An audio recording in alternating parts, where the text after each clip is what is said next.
Hey guys, today we're going to be reacting to the Warp Zones video today. We have got Gaming in the 90s Arcade Edition. Man, this video is going to reek of nostalgia today.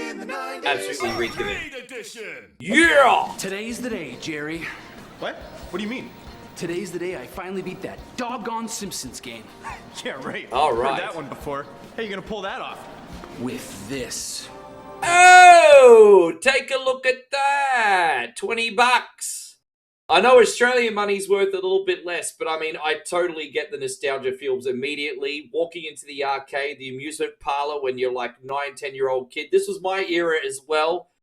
20 bucks Australian, man. Get your whole bag full of tokens. You could literally play arcade games for half of the afternoon as long as you didn't play the really tough ones. And that looks like the holy grail right there, guys. 20 bucks was like $1 million for us 10 years old, especially in the 90s. Your finest quarters, please. Wow, $20. Yeah. Coming right up. Look at the Yep, bag of Jerry. tokens. This Dude, type of oh my god. Mr. Burns doesn't stand a chance. So I had exactly the same situation, right? Me and my childhood best friend, we went to the arcade in 1990, took about $20 or $30 Christmas money, and we got a whole bag of tokens to beat the Ninja Turtles arcade game. The first arcade game I ever beat was with my friend Ninja Turtles. I kid you not, by the time the game was done, half the bag was freaking empty. But they're trying to beat the Simpsons today. Here I come. Why is he crying? I couldn't even get to Mr. Burns. He spent the whole bag of tokens, couldn't even get up to Mr. Burns. It's okay, buddy. You can always try again. Look, you know, I'm a little bit better at the Simpsons arcade game now, but until you work out all the Gotta patterns... suck it up, man. Jenny Keebler's here. Oh, he's trying to impress the popular girl too. It didn't work out for the poor guy. You know, I have done some research into some of these old school beat-em-ups, like Final Fight, for example, and a few other ones. They are beatable off 1 credit or 1 token, technically, but you literally have to, like, count frames or play in a way where the game is not fun. You have to, like, really get all the exploits, and it kind of defeats the purpose. Hey, that's how they trap you and get your money. We got this. Oh, this is like, is this Marvel versus Capcom or Marvel? God, next. I totally corded up first, dude. No, I was first. Oh, you're dreaming. Oh, if you're mom. Do you want to go, Oh, Mum dude? Joe. I mean, that's pretty Let's 90s. settle this. Fight. Fight. Fight. Fight. They weren't too bad in the 90s, but I know the arcades in the 80s had a bit more of a reputation of being a pretty dangerous place. Oh, they're gonna fight it out over 10. God, this is so intense. Hey, you know what? When you're kids, there's nothing more masculine than settling it on the arcade machine, though. But, you know, I think most of us as kids, we weren't playing Tetris in the arcade, to be fair. I know there was technically coin-operated versions. Most of us were playing them on our Game Boys, but, you know, whatever. Oh, look at all those tickets. Whoa. That's a You know, pretty big haul tickets you are got becoming there, kid. obsolete What'll this now. get me? He's gonna get 2 Well, pieces with of this candy. right here, you can have your pick of a purple or pink finger trap. Ah! Oh, I knew that was gonna happen, man. Seriously, you need something like 150,000 tickets to get an NES game back in the day. There was no way that they were ever gonna get any prize to the point where the really expensive high ticket items up the back. There was no way anyone was ever gonna get enough tickets for that. Look at that. It's not the same these days either now, guys, because technically you can earn tickets, but they're all put on the plastic card. 64 back there. The finger traps. At least offer him some candy, man. Who wants a finger? Who cares? But don't worry, kid.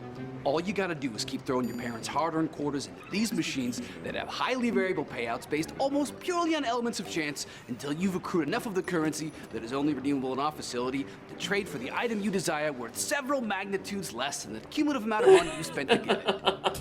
I wonder if any of those tickets have an expiry date as well, because again, now as I said, unfortunately they've replaced tokens and tickets for the most part with those like electronic swipe cards.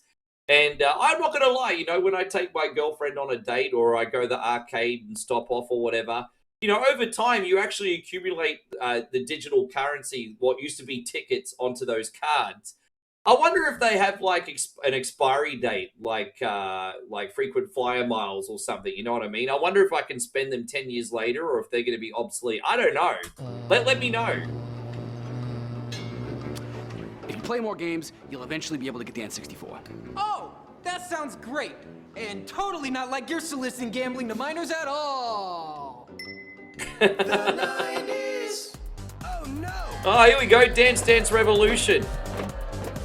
I used to love playing this on the control pad on the PlayStation. I just love like the Asian rave music. Come on. It's great. Let's go get a juice. Oh my god. Oh, what's going on? It's him. Oh, middle-aged guy that just doesn't want to let his Why youth is go. that kid? There was always a couple of those guys in the arcade. Where's he going? Look at him, they all think he's super cool. Oh, like the fat little middle-aged man on the Dance Dance Revolution? Oh, no way! Oh! I got the moves like Jagger. I got the moves like Jagger. Wow. Give up my whole Pog collection to be half as good as he is. Yeah, I know technically low-key holding the bar behind yourself so you got better like balance to move the feet is technically cheating, but I mean they include it for a reason. But I mean you see those kids that come in from Southeast Asia or Japan or whatever, and they're just going ham sandwich. They don't need to hold the bar. You know, they're just doing it completely based on dancing merit. So, I mean, I can't really give an excuse to this guy. Learn how to dance for real. Seriously, that's not impressing anybody. Nothing in the history of the universe will ever be more epic than this moment. Oh, man, I love the juice boxes, too. That's a double whammy of nostalgia right there. What's he playing now? Oh, this is Cruising USA. Man, you all know that I love beat the clock racing games if you watch me on the regular. Oh, whoa, a new record. Man, Greg, you're the baddest racer on the planet. Why don't you tell me something I don't know? Oh, Hey, and modest are you too. nervous for your driving test tomorrow? Please. I've been racing the most radical track since I was 9. Oh, I see where this I is think going. I can handle a few laps around the block. Okay. We see this where this is going, and I was the same. Like when I would go to the arcade when I was a teenager, I used to play a lot of Super Monaco Grand Prix. And what's really funny is I learned to master that arcade game. I'd always finish in the top 5, and so I'd stay sitting in there. And when one of the big kids was sitting in the other cabinet, I would enter a quarter at the same time and kick his ass because you know how you'd have dual racing and stuff. And so I used to think I'd be king-ish because I could play all these arcade racing games with my eyes closed. And then a few years later, drive a real car. Maybe a little bit of a different story at first. Let's see how it works out for him. Wait, did he kill himself? No! He died during his driving test?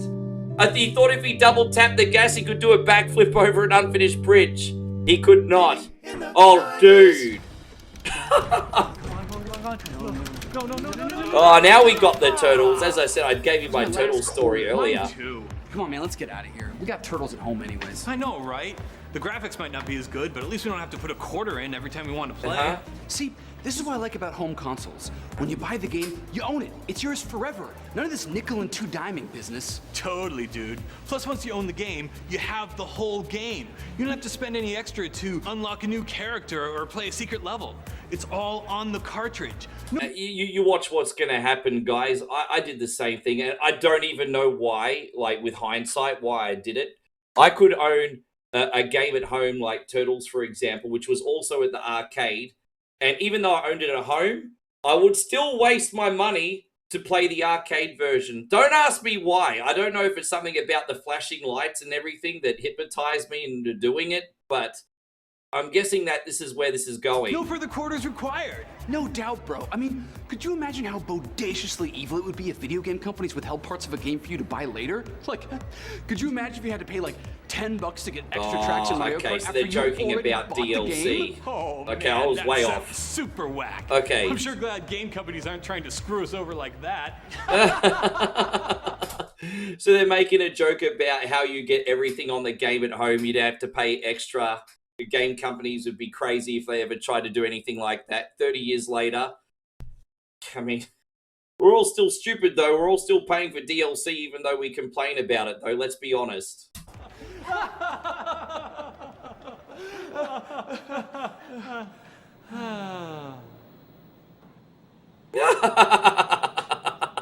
Commentary!